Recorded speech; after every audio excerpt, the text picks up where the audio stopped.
కొనసాగుతోంది. వారికి మద్దతుగా విశాఖ నుంచి మున్సిపల్ కాంట్రాక్టర్స్ వచ్చారు. వైజాగ్ లోనూ ఇంకా 500 కోట్ల మేర బకాయిలు పెండింగ్ లో ఉన్నాయని తెలిపారు.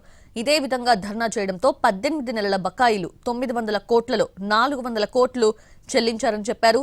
ప్రతి కార్పొరేషన్ మున్సిపాలిటీల్లోనూ ఇదే పరిస్థితి ఉందన్నారు. బకాయిల చెల్లింపు విషయంలో ప్రభుత్వానికి అధికారులకు మధ్య సమన్వయ లోపముందని మున్సిపల్ కాంట్రాక్టర్స్ పేర్కొన్నారు.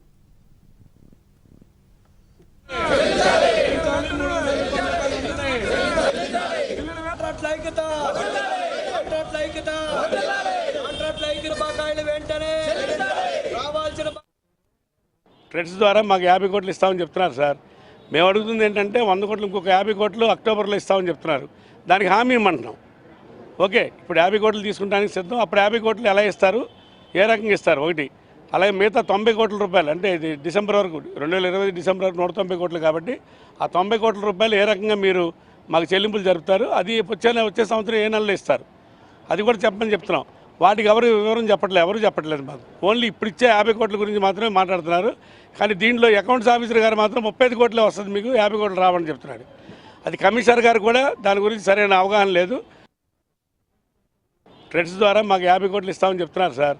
మేము అడుగుతుంది ఏంటంటే 100 కోట్లు ఇంకొక 50